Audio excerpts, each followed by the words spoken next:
Hello and welcome to In the Tunnel, episode number 28. We've had a little bit of a break between the last few episodes, combination of me being a little sick and work catching up to us. Yep. Good old-fashioned full-time jobs. Yup. So let's just get straight on into it. You want to talk about the NHL? I would love to do nothing more. Alright. I really would, but I feel like Sean doesn't believe me sometimes. He doesn't believe my genuine spirit that I have in the optimism that I bring to the table, and yeah, I'm bullshit. Alright, anyway, let's hit the NHL.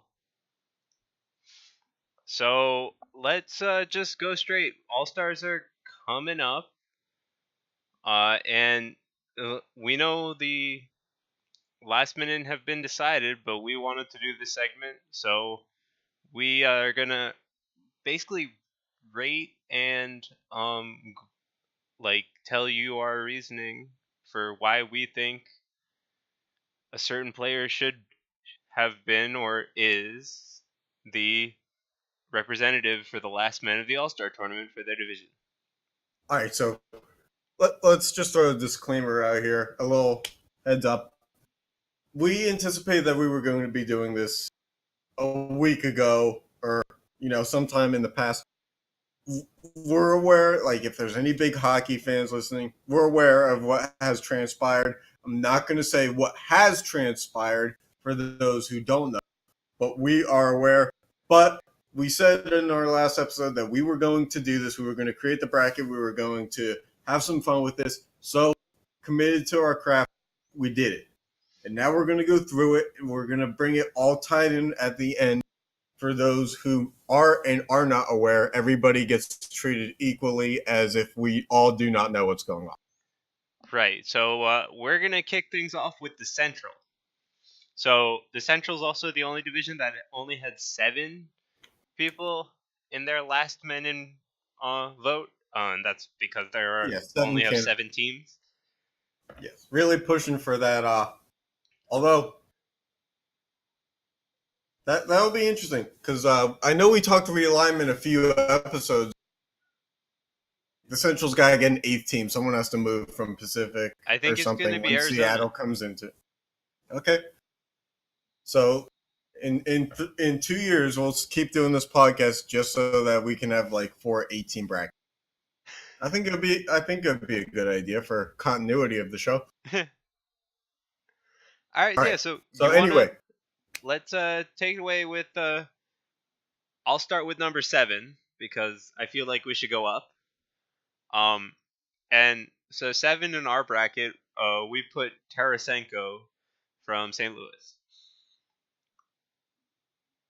Right? And yeah. Wait, why are we starting at 7? Because I felt like going from the bottom. Works for me. I mean, yeah. Why start? Yeah.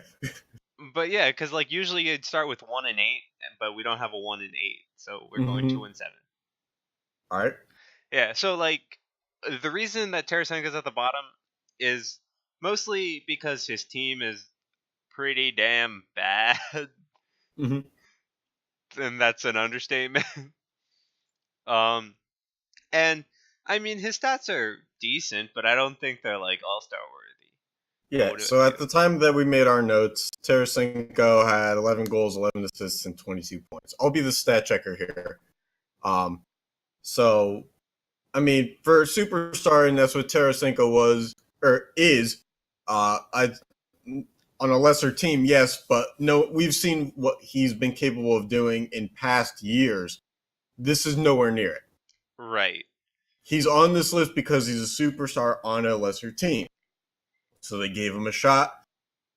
So, therefore, he was our lowest seed. Right. And in our bracket, he's against Tyler Seguin, who is on a much better team and is performing to another level.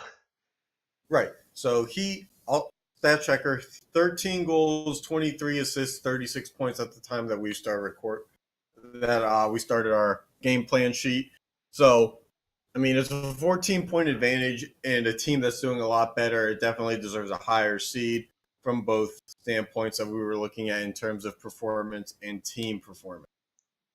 Right. And like again, it's just at least in St. Louis's case, like they had Ryan O'Reilly, who's probably the only person who deserved to be in the All-Star team from that team. Yeah. And that, in my opinion, when we made this, was how it's exactly going to go. Like I didn't see Tarasenko having a shot, so that's also like how much a lot of how much of a shot do you think they have went into this bracket also. Mm-hmm.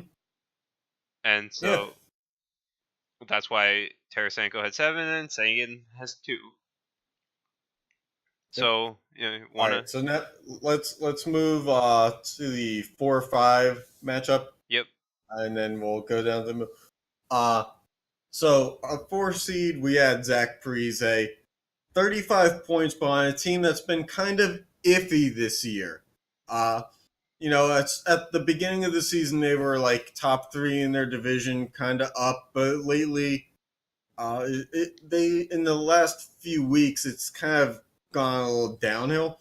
It's a very inconsistent, choppy wave kind of Right. feel to the Minnesota Wild. So it's one of those where you reward individual performance because it's all you really can do, because the team is still figuring out their performance dynamic. Right. And like he's played a pretty damn good season to this point. Right. But in relation to some of the others on this bracket, we felt like, hey, he Mm-hmm. has like a middle kind of chance. Mm-hmm. Yeah, exactly. So we put him in the middle. Exactly. Of And course. you can say the same thing about Line A. Right. And I'd say that we praise balance in gameplay. Obviously, goal scorers score more goals. Assist guys get more assists. And But then you I have think defensemen who just get less of both on average. right. But I think you and I both have a mutual respect for those who bring their stats and contribute the same, selfish or not unselfish. Hold on. They contribute unselfishly, but also know when to shoot. They score and also dish them out. They play the game right and have balance to it, like a McDavid or a Crosby or a Matthews. It's the do-it-all guys.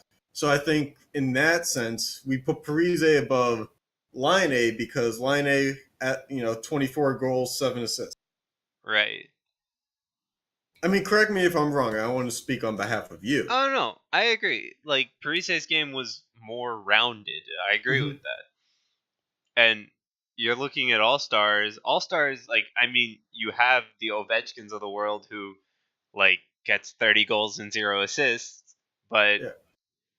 then you also have others who do either like even split or 0 goals and 30 assists. Like Mm-hmm. Yeah. It's a mixed bag, but that's what makes bracket forecasting and predictions all that much more fun. But speaking of one of those more balanced guys, let's move to the 3-6 matchup. We have Jonathan Taves of the Blackhawks and Philip Forsberg of the Predators. So Forsberg, 14 goals, 8 assists, 22 points.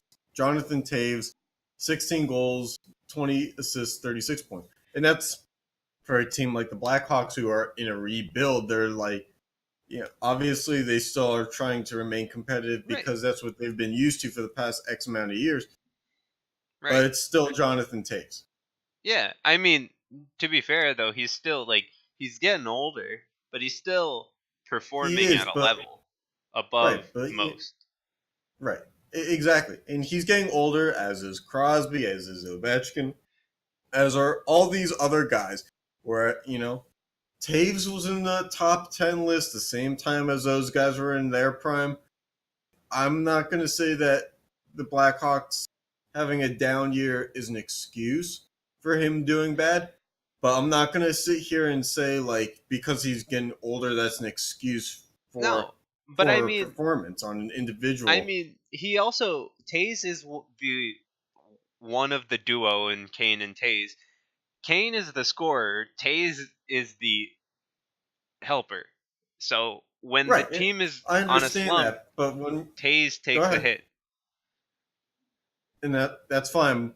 But what are Kane's numbers? I don't even know.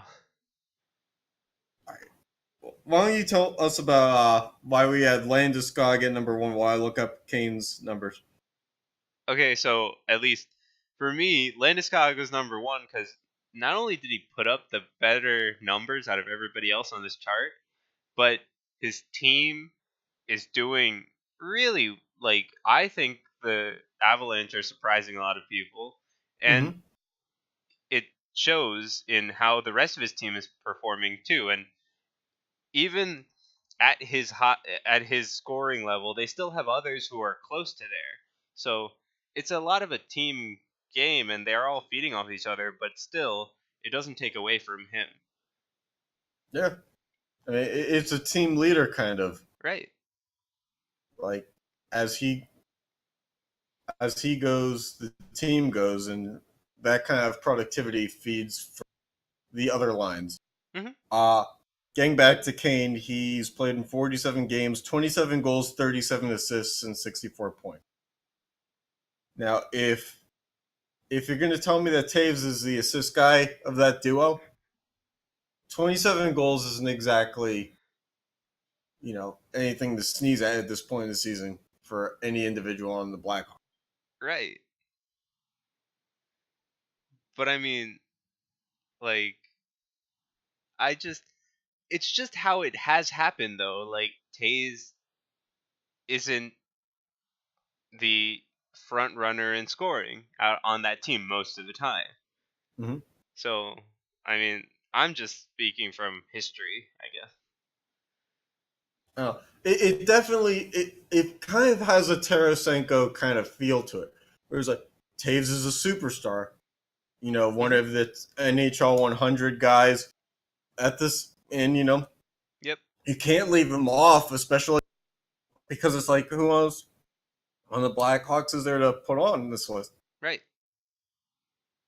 Right. But at Yeah. the So. same time, a down year for Taves is better than some of these other guys. So Oh yeah. I mean, there are times when you look at it's like it's the middle of the season. How are we voting on somebody who has 22 points? That's like less than half the games played, less than the mhm. number half of the number of games played they have. Right. Yeah, So I mean, there's that to this one too. It's like there's a pretty steep cliff for some of the lower guys, especially in the central. Right, with Forsberg and Tarasenko at the time we did stats was 22 points each. yeah.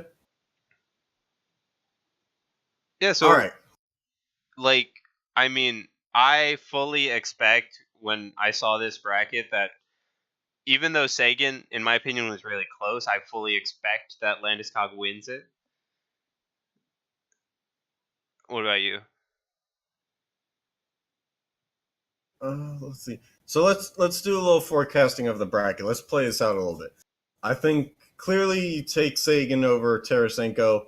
You take Taves over Forsberg, Right. and this is like the most straightforward of the four divisions. I feel like Yeah. all the upper seeds go ahead because the statistical differences in the five versus the four, the six versus the three, and the seven versus the two are all different. So Right. low enough in terms of Mhm. in comparison that you just move all the top four seeds. I think Landeskog takes out Parise easily. Uh, Taves and Sagan, I think it gets a little interesting there because I mean it is Taves, but at the same time it's a down year Taves and it's an Yeah. up year Sagan. So I think you go Sagan. You have a one versus two, Landeskog and Sagan. Yeah. I think It's Landeskog hard, edges it. yeah. Uh, I think I'd Landeskog say edges so. Sagan at the end. Yeah, I just think it's I mean, it's 45 points versus 36 points. So it's a 9 point difference. And we're talking again about the team leader dynamic and how the, the Avalanche are impressing. It's hard for the fan base to not, deserve someone else in the game. Right. Yeah, so for the Central, we predict that our bracket's number one goes. Landeskog. Yeah. All right, so on to the Atlantic. All right, so we have one of the three divisions that have 8. Um, Yes. so do you want to start from the top down? Yes, and I think we should do that going forward. Yes. All right. So, Braden Point, number one from the Lightning. He has 23 goals, 29 assists, 52 points at the time against number 8 seed Shea Weber. Do we need to talk about him? No. Okay. So this is like the set is it's really like another 17 bracket because Shea Weber. Come on. Like no, definitely not Shea Weber. Mark Stone versus Dylan Larkin. I mean, they're two bad teams. They're two individuals who are performing pretty good. So you have Mark Stone who has 45 points, and you have Dylan Larkin who has got 39. Right. It's really hard. You can't really pick a winner here. I mean, you can. I guess you can't really pick a loser, but they both really are. Yes. It's like no way I can angle these words where it doesn't sound corny. Um, All Number right, three then. seed, you Jeff Skinner of the Sabres with his 39 points versus Alexander Barkov, who's also 39 points. Uh-huh. Again, but the difference is good team versus bad team. Oh, yeah. So I think you gotta go Skinner there. And then Yeah. you got Morgan Riley against Patrice Bergeron. Now Morgan Riley's got 44 points and Patrice Bergeron has 33 points. Morgan Riley is a defenseman, though. So right there, the That's like a defenseman is not 10-point supposed boost. to. Well, it is, and it really should. I mean, it's an 11 point boost, but No, in like, terms of like equivalencies, it might as well be like a 25 point exactly. boost. What I'm saying is he's a defenseman. He might as well have 10 more points on top Yeah, of what. exactly. So I think you got to go Riley. I think Yeah, we. like I think just Riley is so much better in the bottom of the matchup, right? Mhm. Where Point has the same kind of leverage over Weber, but that's because Weber has played like 16 games or something. Ridiculously small. Right. So we'll let the fans choose Mark Stone versus Dylan Larkin because is let Point's them gonna win have that like. anyway. Well, that's what I'm saying is choose your own path on who wins between the 4 and 5 Stone and Larkin. And just know from us when we tell you that Braden Point beat him. Yeah. And, and then so now we get a little interesting. You got Jeff Skinner versus Morgan Riley.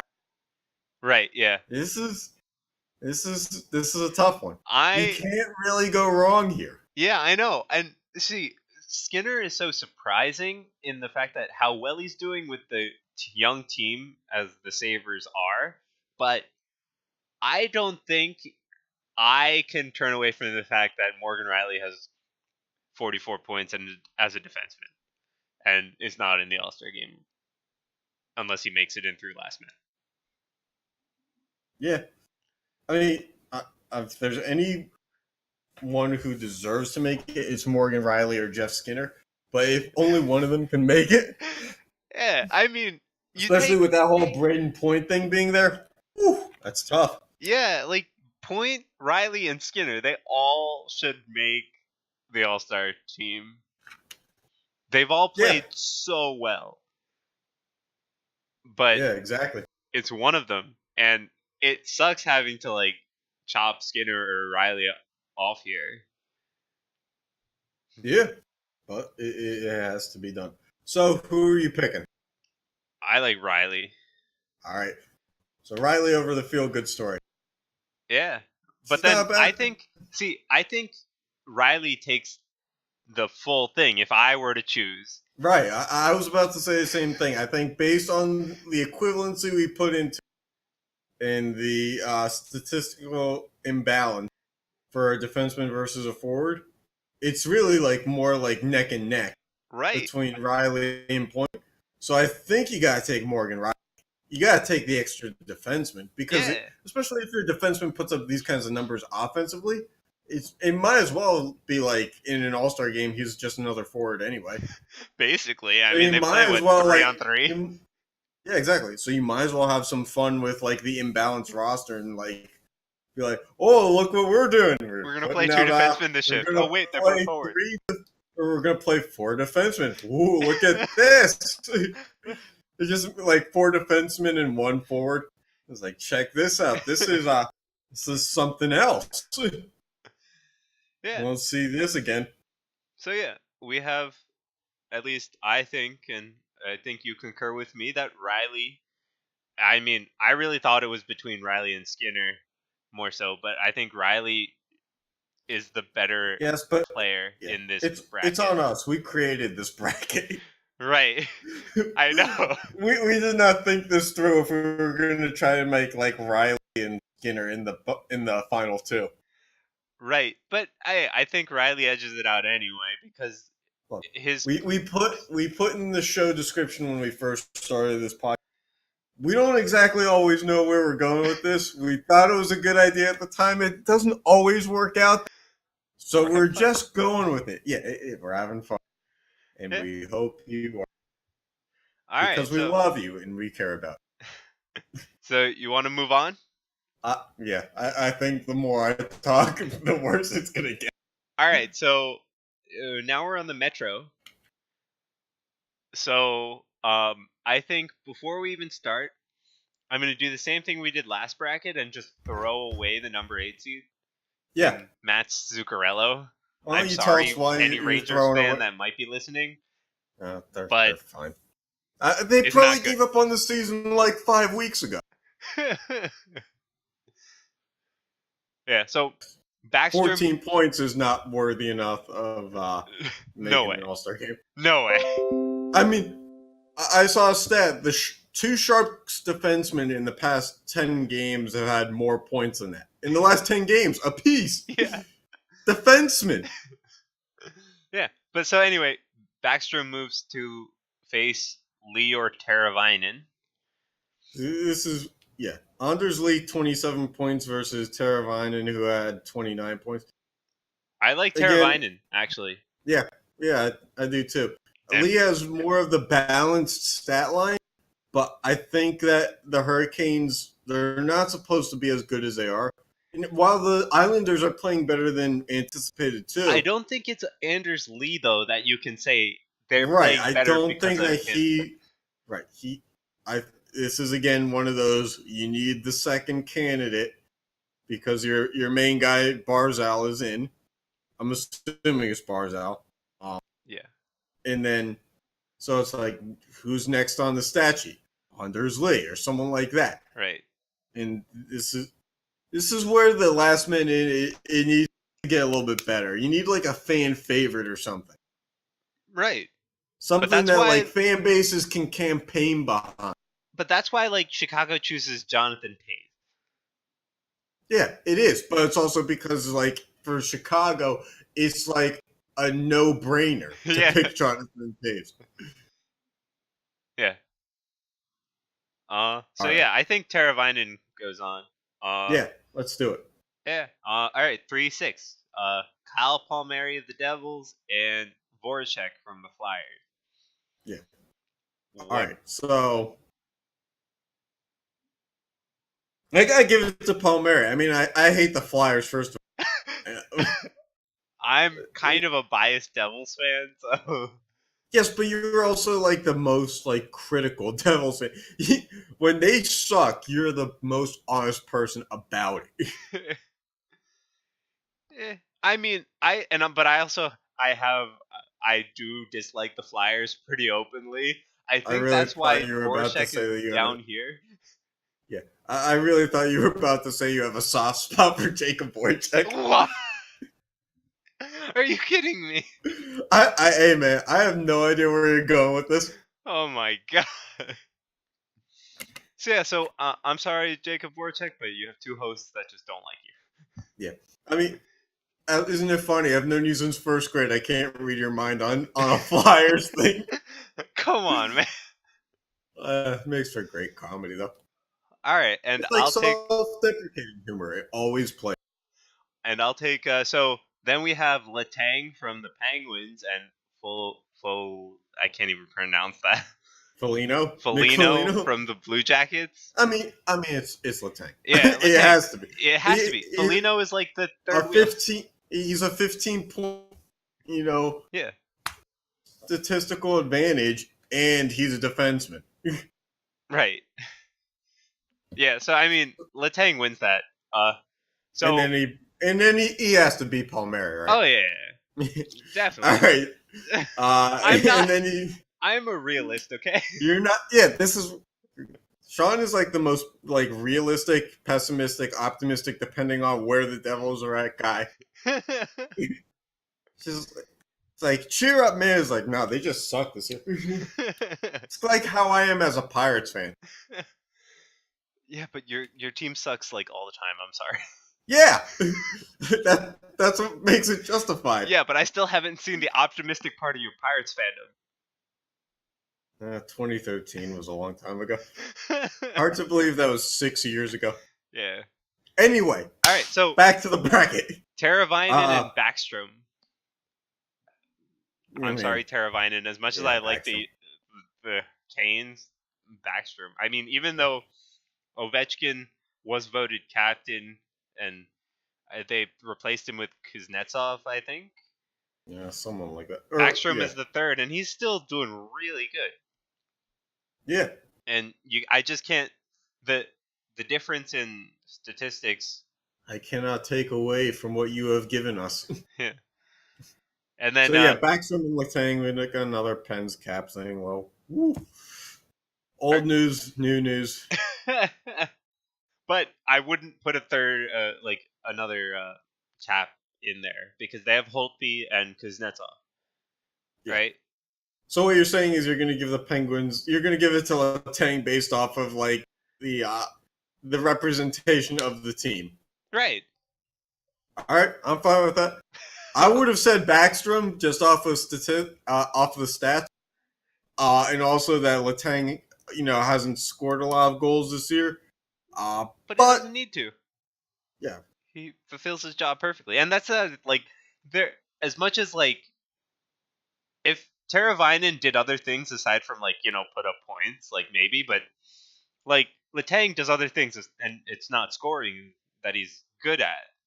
Mm-hmm. So yeah, there is the non-point side to hockey, and I'm partial to that type of I he's like logging a a lot low of time scoring on game ice. every once in a while where defense shows and all that. So that's more of why I chose Letang. Yeah, and he's logging a lot of minutes on ice. Right. So every game is. Yeah, but that's why I choose Letang. You can choose Backstrom if you want, but I didn't think you would go against Maybe me. I will. All right. So, let's finish it off with the Pacific. All right. So, let's get Hawaiian. 1, we had Draisaitl against Kopitar. Yeah. I don't. Okay, so this is the actual one where I'm not just gonna throw away Kopitar at the beginning. Okay, well I will. Okay. No, just playing around. But why don't you explain to me why this isn't a throwaway, despite the fact that the Kings are absolute trash. Right, they're absolute trash, but he's still for being that bad, he's playing, or his point totals are decent for a team playing that bad. I'm not saying he's going to beat Draisaitl, but it's not like Shea Weber has 11 points or whatever. I mean, it's a 35-point difference. Oh yeah, no. I'm saying that Draisaitl will win, but I'm not saying that you can just toss Kopitar, even though he's going to lose. It's not as bad as Zuccarello in the bracket or Weber in the bracket. Yeah. That's all I'm saying. Yeah. So Draisaitl. Yeah, Draisaitl makes it past, right? Yeah. And then so the 4-5 matchup is Marchessault and Besser. All right. You This want to go is stats? this is all right. So Besser has 14 goals, 14 assists, 28 points, and Marshall 13 goals, 17 assists, 30 points. This one's close. I I I think am I go more Besser. partial to Besser. Ooh, wow. We're just not. Other than the Baxter and Letang thing, we've pretty much swept the board so far. Yeah. All right, so we both go Besser. I mean, Marshall, he hasn't earned the big money yet. Yeah. I would have needed to see more out of him. And I mean, we would have put him at like a 3 seed if that, but like still, like yeah. the stats justify the placement. Also, I just think watching Besser play Mm-hmm. is more entertaining. And Yeah, this is an all-star game. It's about a show. yeah, exactly. So even though Besser has 2 points lower, it's not enough to make up for an entertainment factor that this provides or tries to Right. provide. Let's not forget, Las Vegas is a show in itself. Yeah. They don't need Marshall to be the show. The whole city is a show. Yeah. In Vancouver, Besser. Besser. Well, and Pedersen, but Besser. Besser. Pedersen's already in. We don't need to worry about that. Yeah, I know. Besser. Besser. All right. All All right, right. so 3-6. So Yeah, Couture, it's Couture. yeah, he has home. I mean, home field advantage. Because it's the All Star game is in San Jose. Yep. B, it's a guy who's like a statistical, like he puts up the big numbers or is capable of said numbers. Hmm. Versus Ryan Getzlaf, who's more like a leader who doesn't put up the numbers. Right.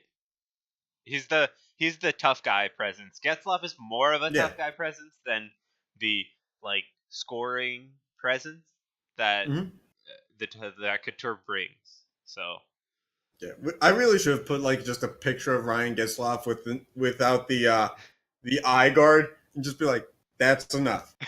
Like, I mean, it really is. The eye guard is all you need to know about if a player like yep, is old school or not. yep. All right. All right, so So Mark Giordano, the defenseman of like Calgary. 38 points, is the 2 seed, and then we have OEK or OEL, Oliver Ekman Larson, is the 7th seed, representing the Coyotes of Phoenix or Arizona and whatever town state that they're coming from these days. Uh, this one it's a defenseman matchup, and Giordano wins it hands down. Yep, As much pizza as man. like I like watching Ekman Larson, Giordano's just had a phenomenal I think season. that Ekman Larson, I mean, he's underrated, but at the same time, he was one of those big guys that when he first came out of the league was Yeah, supposed to be like one of the next big things, and because of the inability of to develop as a team with the yeah. Coyotes, I it mean, just never happened. that's just the Coyotes' problem, though. Sorry. Well, that's all I'm saying is like Yeah. he could have been so much better if the team around him was so much better, but like now the capabilities are what they are. He is the finished product now. Right. All right. So let's take the 2-3 matchup, I guess. Couture versus Giordano. What do you think? I go Giordano. Yeah, so do I. I think that As two much as defensemen of as the much four as to get in. as much as like I believe like hometown, like they would push Couture through, I think Giordano Mm-hmm. deserves it more. Yeah. And then Draisaitl versus Besser. Ooh. Can you give me stats on both of them? Yeah. So both are of Canadian teams. So I mean, this really turns rivalry into war. I mean, to tell you the truth. So Draisaitl, you got your 22 goals, your 29 assists, your 51 points, and then your Bosser, you got your 14 goals, your 14 assists in 20. I mean, he's near. Can Can we get nearly half the assists and 8 less goals. can we get the point totals minus Connor McDavid? Ooh, I don't. I mean, I can look up McDavid's stats. I can't tell you off a Google search like how many of Draisaitl's stats include McDavid. I bet I you. feel like I need like 4 days to do. Yeah, but I bet you a fair amount of the assists can be chopped if we're talking McDavid. Okay, fine. Why But don't you give me an estimate? Give me a fraction estimate that it is, and we'll. no, but I'm saying like as much as I would love to see Besser in the All-Star game, there's no way Mhm. you're beating Draisaitl even though his stats are basically inflated by McDavid. Fine, Draisaitl. I mean, I was opening the door to like let's do a little fantasy like possible upset opportunity here, but Yeah, if you but don't like want if you don't want to go down this road, you can fine. take away 60% of Draisaitl's points if you take away all the ones that are connected to McDavid, probably more. Mhm. Okay, but still, it's Draisaitl that's gonna win Yeah, that. But unfortunately. I would choose Giordano over Yeah, I told you the baker always wins. Draisaitl. I will die with this joke. Oh boy. All right, Hey, so hey. so to recap, right? We had Landeskog in the Central. Mm-hmm. Uh, we chose Riley Yeah, in the Morgan Atlantic. Riley. Mm-hmm. Then I forced you to choose Letang in the Yeah. Metro. How dare you choose me to pick a Penguins player? And then we're both choosing Giordano in the Pacific. Because he makes really good pizzas. Of course. But so now let's reveal exactly how the last man in vote went. Yeah, exactly. So this is how it happened because the fans do matter, much like to our show and our audience. The fans do matter to the NHL, and especially with a fan vote. Well, da da da, here we are. Here are your winners. So it's not all ones and twos out there. Yeah. There's a three. 1-3 in the Metro. And it's the only No, guy we were talking about. no. A two was No, in the Metro. Skinner. It's Skinner was 3. a three in the Atlantic. Oh, right. I'm a dumb. Right. Anyway, so Skinner, but he was the only 3 we were talking about, though, right? Like Yeah, heavily. Yeah. heavily. So I mean, I could The see him winning, feel-good sensation of the summer. but then again, like if it were up to us, it would have been Morgan Riley. But it's not up to us; it's up to the collective. Yeah. Otherwise, I mean, we are Letang won. fans, but Letang won just like we would have. I guess the yeah, majority I agreed with guess. us. And Oh, I thought you were saying the majority of us. It's like one of two. The majority wins. and then Landeskog was the Runaway. only 1 seed that we chose, right? That Drysaddle. won. Or no, we picked Giordano. Sorry, I'm Giordano's a looking 2 at seed, this graphic. huh? I'm looking at this graphic. I'm not looking at the brackets right now. Yeah, no. So Landeskog is from the Central. We picked him to win, Yes, and he's the only 1 seed we actually picked. correct. Yeah. And then we picked Letang, but we were wrong on Skinner and Draisaitl. Yep, 2 for 4. That's not bad for us. Yeah. I'd say. I mean, our ability to predict things has not always worked out well. So But hey, 50% is pretty good. yeah, just wait for when it comes time for doing like a March Madness show. We have to up our game up to like 80%. Jeez. If we could have the perfect bracket in the country, and we'll do like an in the tunnel bracket challenge or something, Yeah, I think that would be fun. that'd be fun. But All right. that's in 2 months. Yeah, we got I'm time. looking forward to that. That will be fun. Yeah. We'll have to like do like me with like the tablet pen. We'll just fill out a bracket or something Yeah. on the go. All right. Anyway, All right. hockey. So that's the All-Star game. Any like hockey related news you want to bring up? The Pens acquired some guy. They traded with the Ducks again. I don't know. Yeah, not that important. Blandini. I don't know. Blandini, the magician or whoever is it. I don't know. Did Some they dude acquire who Blandisi? Or is it Blandisi? Joe Blandisi or Yeah. something? Yeah. He was in the AHL. I don't Yeah, he was a devil. know. Ooh, is he any good? Not really. He's a career Oh, AHLer, in my opinion. well, he's supposed to play tomorrow for the Big Pens. He has a Uh, couple of games experience. He isn't oh, like oh boy. he's not like terrible, but I don't think his skill translates to the NHL well. Mm-hmm. He was also known to embellish quite a bit. When he was on the Devils, at least he had like 4 Right. embellishment Just penalties in like just one what the season or something. Penguins need is another person that gives the reputation that like we like embellish. Like the whole Crosby thing wasn't enough. Now we get this guy. Yeah, but how many games is he actually going to play for I don't know. Probably get sent down to AHL eventually. you? Yeah. The plane ticket was to Pittsburgh. He practiced with the team. He'll play tomorrow night. Some guy will like come back from injury if they have guys on injured reserve or something, and then he'll be gone. Yep. All Uh, right. I mean, any other stuff you want to touch on? no. All right. Let's get to football. Yeah, So, football with a with a big NFNL. yeah, and then the actual ball off to the side. The ball, the goalpost. It's a real thing, you know. All right, so let's start with the AFC. Yeah. It is KC and New England. 1 and 2 seed. No, not really Yeah. much of a surprise. Um, and Although it is a surprise that New England was as good as they were last weekend. yeah, I agree, but I I think didn't. we all thought the Chargers had a better shot than that. But I mean, I thought New England would win, but I didn't think it was by 19 points or whatever it was. Just say a blowout. I mean, the 19 points was like garbage time touchdowns that don't mean anything. Yeah, true, true.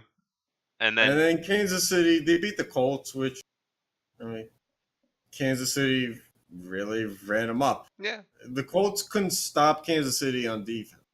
mhm, So, which is a shame because the Colts defense in the later half of the regular season looked pretty good. yep, But it all kind of like came crashing down. mhm. And So I will say this as a Steelers fan about the Patriots to any NFL team, stop playing zone coverage against Tom Brady. For the love of God. It's like, how do you guys not know by now? The guy rips apart zone coverage. It's been 20 years now. You're like, oh, I bet we're going to fool him this time. No, it's not going to work. Stop doing it. Play man coverage and just make adjustments. right. Do what you're supposed to do. There's a coaching staff for every team, I would assume. Do something with that kind of personnel. This whole like, oh, we're gonna like put our corners 8 yards away from the receivers, and it'd be like, oh, would you look at that? They hit them with another like 5 yard gain, and they just keep going 5 yards up the field. It's like, stop doing what you're doing. It's not working. Yep. Like with these little dip and duck passes that only go for like 6-7 yards, you would think it would only take a drive or two to realize, okay, this doesn't work. The Chargers played it for 3 quarters. Yep. And Stop doing what you're doing. Do things that make sense. I mean, I'm not going to say The Chiefs are stop probably playing going to zone lose. coverage. I'm going to say put man coverage into that defensive scheme more often. Yeah, Cuz like more than half the time. because there is times when zone coverage is the right call, Yeah, like first down. and but so or I'm gonna say, what do you think about the game? Like, do you think New England takes it, or Yeah, I mean, honestly, I'm at the point now, and Steelers fans will hate me. If Tom Brady needs one more Super Bowl to win, if Brady and Belichick need to win one more Super Bowl for them to retire and like just go on into their fields of just walk away from the game, then just give it to them. Yeah, but you know that's not Because, gonna like, happen. well, but the thing is if they lose in the Super Bowl, Sean, they're only going to come back the next year that much more angry. They're more likely to walk away satisfied than they are to walk away disappointed. That's just not what Brady and Belichick have done in their careers. True, true. But I'm So gonna say Kansas if it City because I've. takes letting them win to walk away, let them win. I hope Kansas City wins because I would love to see New England just not in the Super Bowl at all. Nothing would make me happy. But, as a Steelers fan, there's just no win. They're like, tie the 6 Super Bowls that the Steelers have, or like they just keep coming and like taking the Steelers out every year. Right, There but is no winning this. yeah, I mean that's your team's problem. But I want Kansas City to win. I picked them to go to the Super Bowl, so why stop now? So there you go. But I do Oh, that's agree good. that it's gonna be tough, and I do think New England is probably favored, even though it's in KC, right? Yeah, it's supposed to be really cool. Yeah. Like, possibly a lot of snow, I'm not sure. But there's like a winter storm that's coming through in the next few days, so we'll see how that goes. It should make for an entertaining product. Right. Okay, so let's hit the NFC. Oh, and by the way, we'll touch on this later. I'm gonna try my best to record that game in case we need material for next week because a certain who is a commentator in that game. Oh God. Okay. We'll get to that in a few minutes. All right. Yeah. So NFC though, New Orleans and Los Angeles. Yes. I'm not surprised either. Yeah. I really thought it was like once I saw the bracket, I was like, both bye teams make it, Mm-hmm. and Yeah. that's So the case. the thing is like, I mean, both even record and Yep. they played each other, and that game could have gone either way. Mm-hmm. So, I mean, this is the more of a toss-up. I mean, they're both toss-ups in a sense. I feel like the Kansas City New England product, we are less certain about like where that can go than this one. I think this one we both agree is kind of more of a shootout. Yeah. And I think there's a little bit of a defensive presence to both these teams, but not enough to where it's not enough to where it's limiting the scoring potential. Yeah, but because like I was watching the New Orleans game and their secondary got. Did you remember the last game? Yeah, but their roster on defense is really good. Yeah, but like but they already played each other 4 weeks ago. yes, Like, that was the highest scoring game of almost all time. yeah. But like yeah, and then New Nick's Orleans got a point. secondary has been getting quite a few penalty I have a calls. feeling if it goes My opinion. like that again, it's gonna be a hell of a game. It should be a hell of a game. Yeah, that's what we're hoping. I'm pulling for Los Angeles. My roommate's from, I got New Orleans. and I support my roommate.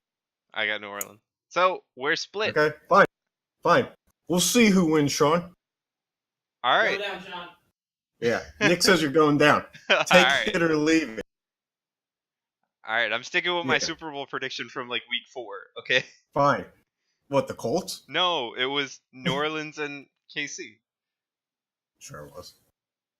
Did you actually go back and like and figure out what was? I don't even remember what mine was. I've been saying the same teams basically the entire time. So Oh well, that must be nice. My consistency was I never put the Steelers in my Super Bowl prediction. Like, Loyal fan. yeah. Well, come on. Need nothing more be said. I think it worked out exactly how I pictured it was gonna. all right. So you want to talk about that commentator we were? Oh yeah. So the commentator that we were alluding to earlier. So this guy's gonna be coming back next week and doing the AFC game. It's Tony Romo. the gift that keeps on giving because he just says the most stupid things. And I'll definitely be trying to record the AFC Championship game to try to get more. So we're just going to go through some Romoisms, and I have a bonus. His partner, Jim Nance, also had a stupid one. Do you want your Nance one first or your Romo one first? Let's go Nance, because then the All Romos right. are just out there. So this one takes place at the end of the game when Jim Nance says that the Patriots, in a total of 9 home games, trailed for 7 minutes total all year. 3 minutes and 47 seconds in the first half against the Chiefs, and 3 minutes and 13 seconds during the final quarter against the Chiefs in that same game. And then he made sure to throw in that means that there are 8 home games they never trailed. It's like, no crap. Like, it's 60 minutes per game, and they've played 9 games at home. I can figure it out. This is like, is wildly stupid, but not as stupid as some of the ones that we're about. So these are the Romoisms that I picked up, and I'm sorry that I did not get them all, but I'm gonna try to. So first one is he said when the Patriots played the Chiefs earlier this year that Bill Belichick told his team that they were going to have to, quote, let the Chiefs run for over 100 yards to win the game. Wait, Why? what? Why would you let the other team succeed at something? That makes it, it's mind-boggling. All right. Then we have, he said at the end of the game of the AFC and NFC championship games to happen this week, that the best teams in the NFL are all here at the end of the season. Yeah! They didn't put the losing teams in the championship We games. don't have the Oakland That's Raiders the in the point. playoffs. The because they're teams not- playing the best are still in the playoffs. Are we, like, this is the kind of stuff that's, like, are you really surprised that Tony Romo didn't make it to a Super Bowl in his play? He must have thought that he was playing against the worst teams in the playoffs. And then, surprise, surprise, the Packers beat him every time. All right, you want to get to the last one? Oh, there's 2 more. Oh, there's 2 more. All right, so he said of Tom Brady still being in the game with 4 minutes left when they were up 41-22. Of course he's still in the game because that's what we do. We play football as long as there's a game on, we go out and play. Yeah! What are you expecting, the team to go home? It's like, yeah. I mean, like, the guys that are on the Chargers don't have the choice to go back to the hotel during the game. They're kind of there. And yes, they play. It's their profession. They get paid to play the game. How is it that they wouldn't be out there playing? Especially in a playoff scenario. Even exactly. if you're up a lot, you're not sitting. Playing for pride, too. Even if you're up like 30 points, you're not sitting. Exactly. And finally, this is the best one of all. Why the Chargers went for 2 after scoring a late fourth quarter touchdown. Jim Nance turns to him and asks, why do you think the Chargers are going for 2? And Romo says, because being down 19 points is less than 20.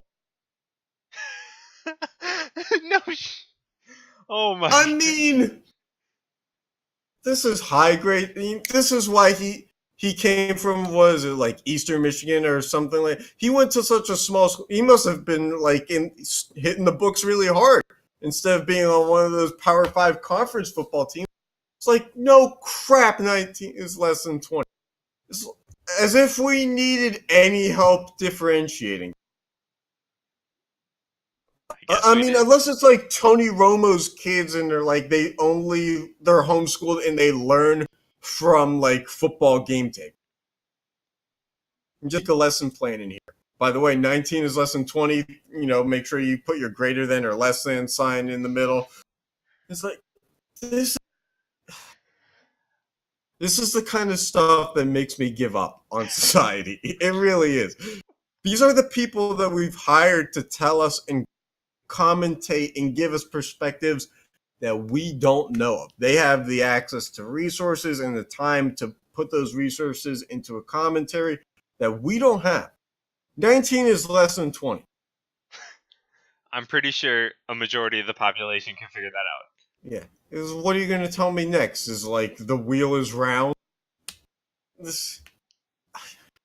I'm sorry. Like, he's like the best comedian going right now. He's obviously not trying. You can't deny that his commentating is funny. I think that if someone put together a YouTube of like just his commentary, it would go viral. It has to. Yeah. All right.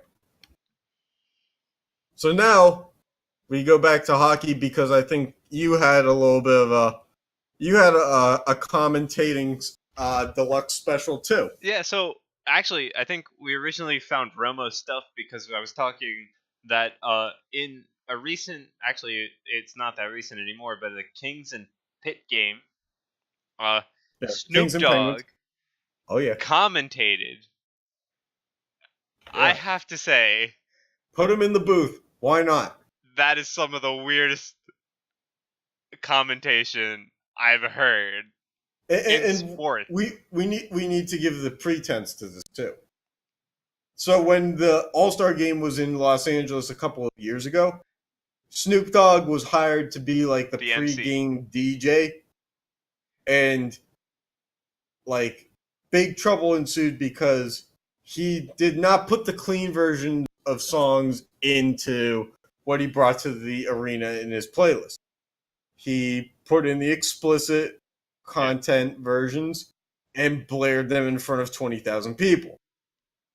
And then on the PA during the All-Star game, they had to apologize for what had happened. Yep. Because Snoop Dogg was, didn't bring the family-friendly music to the games. Now, 3 years later, is it? Or, a couple of years later. Now we're going to put his actual words on television. Hey, they were hilarious. All right, well, let's jump into it then. Why don't you give me a little update? But it's just the fact that he's trying to be like so in with all the sports, right? Mm-hmm. Yet he has absolutely no idea what's going on. So he doesn't even have to try and be funny. Not that Snoop Dogg is listening, but the dude's got to stop rooting for so many different teams. You got to pick one and just be like, I'm a fan of this. You can't be a Steelers fan, a Raiders fan, and like 4 other teams. You got to just pick one. And the same goes for any other sport. Like, I get that you don't watch hockey that much, probably. But this one's, I mean, you'll get into it, but it's comical. He literally was just like, oh, and this guy's just going around. And then he's like, oh, and then he knows like one player on the Penguins. Literally one. He knows like one player on the Kings who's like, is Quick still our goalie? Yeah. And then he's like, oh, and Doughty. And I'm like, you can't even say Doughty. I was like, who's number 3 on our team? He said that as they were getting into a scrum, right? He was like, who's number 3? Like, oh my god, people just jumped over the bench. It's like, come on, like, take 2 seconds to realize how this game works. Especially when you're in the booth with the broadcasters. You'd think that they'd have a box score, like, like sheets in front of them, just like, this is the roster for this team. This is the roster. I mean, like, you're not being seen. Like, just look down and say it. Usually, they'll at least have the roster for the opposing team, the team they're not commentating for. Right. I mean, he had the resources to play better. Let's be real. I mean, names. I'm not super like annoyed that he doesn't know all the names. That's fine. Whatever. But like at least know how the game works in a basic level. Yeah, exactly. I mean, he's the person who's never watched hockey before who's like looking for the fight. Mm-hmm. It's like, oh, I want to see someone rough someone else. It's like that doesn't really happen as much as you think. Right, but like if you're if you're not into hockey, that was pretty funny. But Yeah. like at the same time, he's trying to like show that he likes all sports, and he's not doing a good And job of failing to it. do so. Yeah, balanced attack, Yeah. except no. So I mean, and that's what we got into Tony Romo. But Tony Romo at least knows Yeah. his dang sport. Well, yeah, because he played it. Yeah. Snoop Dogg, although Snoop Dogg did send a kid to like UCLA to play football, and then he dropped out. But Right. this obviously is not that sport either. Yeah. Whew. Oh man,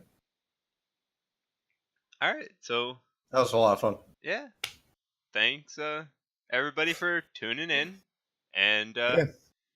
see you guys next episode. Yeah, we're gonna have a lot of fun with next week's episode. So. All right. Yep. Thanks. Thanks Let's everybody for do it. tuning in. Bye bye. Bye.